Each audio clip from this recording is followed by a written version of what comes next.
Today on Animal Fact Files, we're talking about Weddell seals. Make a splash, be sure to subscribe, and thank you to Lime C for today's request. The name Weddell seal may be misleading, because it's one letter off from Weddell Sea, the place of origin of the Weddell seal's discovery. But Weddell seals are not strictly confined to the Weddell Sea. They can actually be found all around the coasts and islands of Antarctica, which means, yes, we're finally talking about an animal from that crazy continent we never get to talk about. Weddell seals are the most southern living mammals. While it's true Antarctic waters and ice flows can be home to other mammals, such as blue whales and elephant seals, Weddell seals are more permanent residents in this icy landscape. Unlike many other true seal species who enjoy pack ice, or the large chunks of ice that drift in the ocean, Weddell seals prefer to stay atop fast ice. No, that doesn't mean it melts fast, though in the current state of things, anything's possible. Fast ice is ice that is connected to land, and most of the fast ice on which Weddell seals live is connected to the continent of Antarctica itself. The fast ice is a relatively safe place for Weddell seals to live, because it generally acts as a large shelf under which air-breathing predators like orcas and leopard seals are unable to survive. Now, maybe you're thinking, Weddell seals need to breathe too, and that's completely true, but these seals come equipped with special teeth designed to chew away holes in the ice through which they can breathe.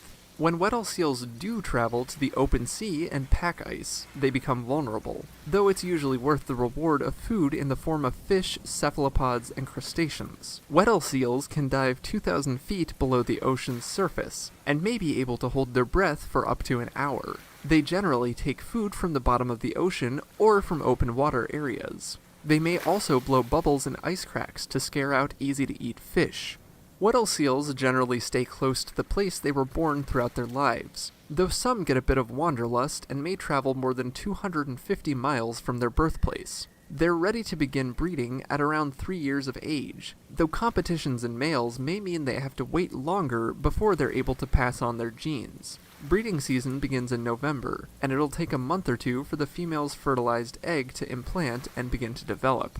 This occurs so that her baby will be born in September, or the spring, after a 9 to 10 month gestation period. Remember, if you live in the northern hemisphere, the seasons in the southern hemisphere are reversed. The pups are born atop the ice, and mother Weddell seals only provide milk for a short period of less than 2 months, so that they can prepare for the next breeding season. Young Weddell seals are tough little cookies though. Also, they're freaking adorable. The breeding season in Weddell seal territory can be a noisy time, and these seals can get so loud they can even hear each other through ice. Here's an example of a Weddell seal call. Young Weddell seals become full-grown at about 10 feet in length and more than 1,000 pounds in weight, and, completely opposite to the walruses we've previously discussed, Weddell seal females are larger than males. That's a lot of weight to laze about on the ice. And these seals were once hunted to provide food for dog sled teams stationed in Antarctica research facilities. Nowadays, that doesn't happen, and Weddell seals are protected, though other pressures, such as loss of food, could threaten their survival. When they do live a full life, Weddell seals can reach almost 30 years in age. For more facts on Weddell seals, check out the links in the description. Give a thumbs up if you learned something new today, and thank you for watching Animal Fact Files.